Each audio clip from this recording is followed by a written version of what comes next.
I am currently sat on the death ledge, which is what I now call it after last night's window escapade. And I woke up really early last night. My plan of falling asleep at a reasonable time worked. That worked. I fell asleep probably about 12 o'clock, I think. But I woke up at 4, so yeah, that was fun. Or 10 to 5, really. So yeah, I feel a little bit more refreshed than I have done the last couple of days I've woken up. But I just put on a film, Crazy Rich Asians, which I really love. It's got me really excited about exploring the city, and they mentioned Taiwan as well, so that's quite cool. But I just came over to open my blind, and I was just watching the world go by, and there was a lovely sunrise in the distance. It's actually quite cloudy here today. I say cloudy. I was talking to my auntie about this last night, and it's a bit weird. It's not really cloudy, but it's not really like sunny either. It's like foggy, misty. It's a bit strange. But I was just struck by the birds singing in the trees, and they're so different to the birds we hear at home. And I was like, oh, okay, I need to record this. This is incredible. Like hearing different birds for the first time. And I know that seems really strange, and it is kind of strange really, but yeah, I thought it was quite nice.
Myself this morning.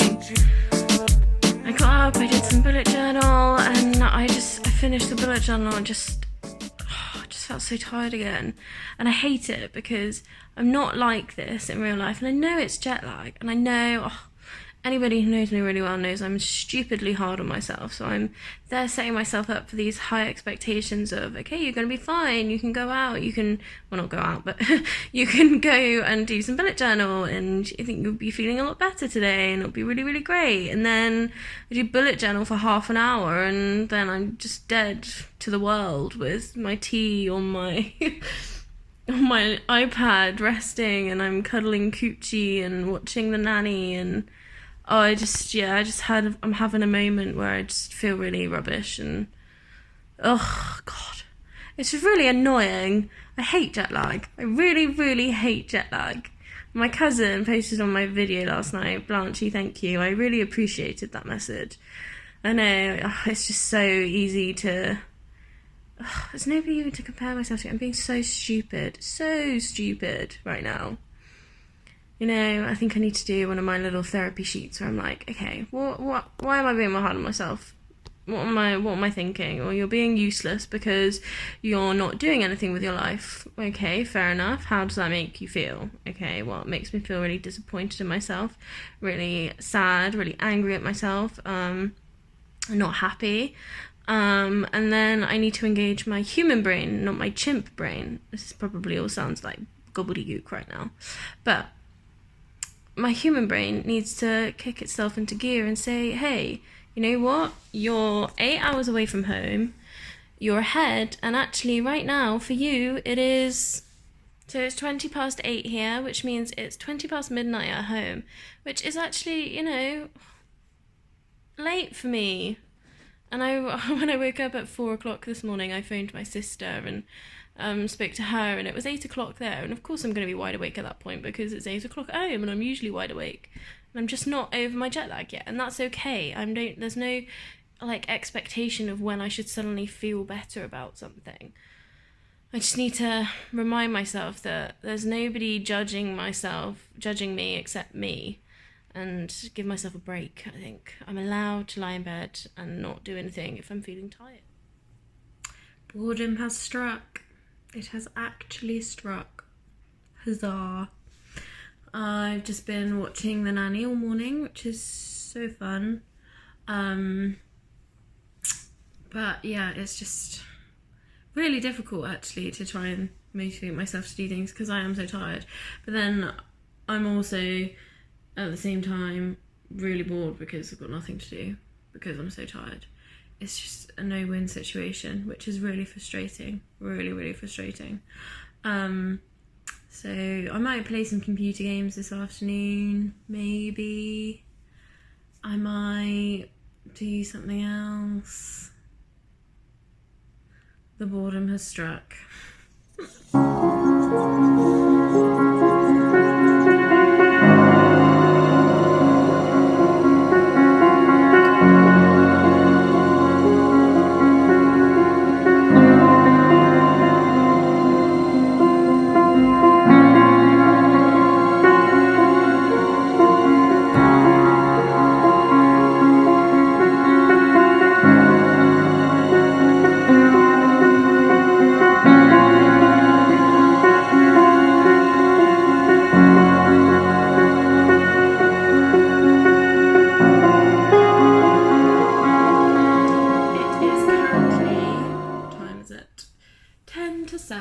In the evening, and once again I have slept all afternoon. But I just FaceTimed my mum and my dad actually, and they both said I was potentially like just need to go with it and just see how it takes me, the jet lag and everything like that. I think I'm just not used to sleeping during the day. I've never wanted to sleep during the day unless I'm very hungover or ill. So to sleep during the day for me is really quite a strange occurrence. So I think I just need to get used to it a little bit. And then, again, like I said earlier, I think I'm just being too harsh on myself a little bit as well. I've tried doing this video so many times and I still am like struggling to put words into sentences this evening. I think it's just because I'm sort of a bit all over the place. Today's the first day that I've actually missed English food and drink. I craved a coffee this morning. I could have, what I would have done for that coffee. But I don't have any milk and I'm too chicken to ring down to ask for a coffee. So I think the first thing I'm going to do when I get out of quarantine is go and find myself a coffee. Breakfast was really yummy though, actually. It was like pastry with bread and mayonnaise and lettuce and smoked ham in the middle, which sounds a bit dodge, but actually it was really nice. But the yucky drink was back. I was right in that they were alternating it every day. So hopefully tomorrow it will be the lovely sweet green tea and I'll enjoy that. Lunch and dinner, they're just a bit heavy for me. And that's when I started missing English food because I would have preferred to just have a sandwich at lunchtime. But it is still really gorgeous food. I'm not complaining about it as such. I think it's just very different to what I'm used to. So it's just growing accustomed to that, which I need to do because I'm living in a different country now. It is going to be different. It's all very different food and that's what's exciting about it. I do enjoy trying the different foods and experiencing the different tastes of the world, so to speak. And I did message Evie and Seb actually just to ask them if they've been sleeping a lot as well, and both of them have said that they're sleeping basically all afternoon, that like the dinner phone call is their alarm to wake up. So it made me feel a little bit better that I'm not the only person doing that. And you know, I have never experienced jet lag like this before, so it is all very new to me. So I think the last time I experienced jet lag was when I went out to America in South Carolina, and we got there about 10 o'clock at night, so we were really tired obviously, but we could sleep through the night and then wake up ordinarily like it was a normal day, whereas here it's very different. So this time coming to Taiwan, I think it is going to be worse because we're sort of going the wrong way, so to speak. So hopefully whenever I go home it will be a bit better in terms of trying to get over jet lag, but we'll have to see. I figured out something about the window, by the way, which I'll show you in a minute. And that's probably the most interesting thing that's happened today. I was answering the phone for dinner and I noticed this. Escape sling. And I think I've worked out why there is a big metal structure in my room and why the window opens from the bottom. I think this is my fire escape route. I really hope so much that I don't have to escape via this way, because I'll be honest, I'll be terrified. Absolutely terrified. So, day 3 overall has been pretty mundane, to be honest. Haven't had energy to do anything, but I do feel a bit better about having jet lag. Although I feel like I'm just sort of persuading myself that I feel better about having jet lag, when in actual fact I just keep criticising myself most of the time. Quarantine's hard, man. Although actually, in fairness, it's not the quarantine, it's the jet lag that's the bad bit. The very bad bit. At least I did some bullet journal today. My quarantine officer sent me a really cool sticker. It was like a little cat and it was saluting. It had a little smiley face. So that was a good thing that happened today. So bullet journal, cool sticker from quarantine officer, and Evie and Seb are feeling the jet lag just as bad as me. So I feel slightly better about everything. So there you go, 3 good things that have happened today. My auntie always told me that if you can find 3 good things in a day, even if they're tiny little things, then that's good. So hopefully tomorrow, oh, you know what, I'm just fed up of being that optimistic. Tomorrow is what tomorrow is, and what will happen will happen. If I wake up in the middle of the night like I did last night, so be it. If I don't, great.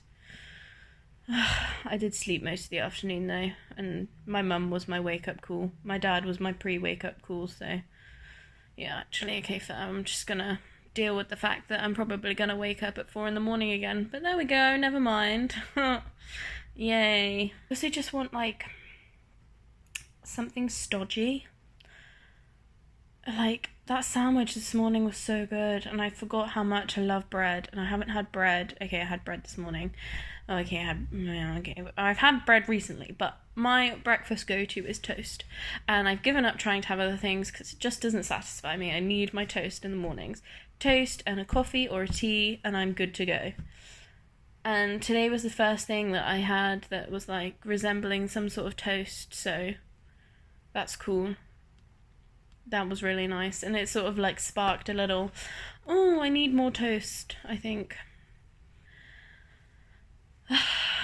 Yeah, today's been a bit of a uphill struggle, but only like a slight incline struggle, not like a really steep road struggle. So let's hope it doesn't get to a steep road struggle, because then we've got a problem. Anyway, I will check in with you all tomorrow, and yeah, hopefully I'll be a little bit more woohoo, let's get up and go, but reality check, probably not, and that's okay. I'm okay with